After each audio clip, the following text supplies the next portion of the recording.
राधे राधे दोस्तों, जय श्री कृष्णा। आज की कहानी है कृष्ण की टूटी कंघी। गोकुल में एक छोटा सा लड़का रहता था, नाम था माधव। माधव की आदत थी कि वह हमेशा अपनी चीजों पर बहुत गर्व करता था। उसके कपड़े, उसका खिलौना, उसका कमरा और सबसे ज्यादा उसकी चंदन की कंघी। वह रोज सबको दिखाता, देखो मेरी कंघी, पूरे गोकुल में ऐसी किसी के पास नहीं है। पर इससे उसका मन धीरे धीरे घमंड से भरने लगा। एक दिन वह नंद महाराज के आंगन में खेल रहा था, तभी कृष्णा वहां आए।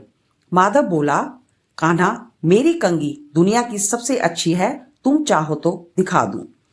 कृष्णा मुस्कुराए और बोले, हाँ दिखाओ, सच में बहुत सुंदर है। माधव खुशी से कंघी कृष्णा के हाथ में रख देता है। कृष्णा कंघी को देखते हैं, फिर धीरे से जमीन पर रखते हैं और हल्का सा दबाते हैं। कंघी बीच से टूट जाती है। माधव हक्का बक्का रह जाता है, उसकी आंखों में आंसू आ जाते हैं।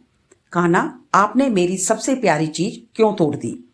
कृष्णा शांत खड़े थे। उन्होंने माधव का हाथ पकड़ा और बोला, माधव, मैं तुम्हारी चीजें तोड़ने नहीं आया, मैं तुम्हारा घमंड तोड़ने आया हूं।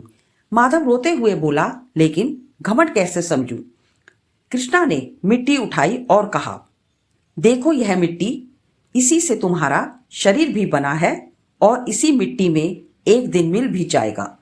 फिर टूटी हुई कंघी उठाकर बोले, जिस चीज पर तुम इतना घमंड कर रहे थे वह भी देखो मिट्टी की ही तरह टूट सकती है। जो चीज टूट सकती है, खो सकती है, उस पर गर्व नहीं करते। फिर मुस्कुराते हुए बोले, सच्चा गर्व अपने अच्छे कामों पर होता है, अपनी दया पर, अपने व्यवहार पर और अपने सच्चे दिल पर। माधव धीरे धीरे मुस्कुराया। कृष्णा ने उसका सर सहलाया और बोले, अब चलो, मैं तुम्हें नई कंघी नहीं, नया विचार दूंगा। और दोनों साथ खेलने लगे। कहानी का उद्देश्य है, जिस चीज को कभी खोया जा सकता है उस पर घमंड नहीं करना चाहिए।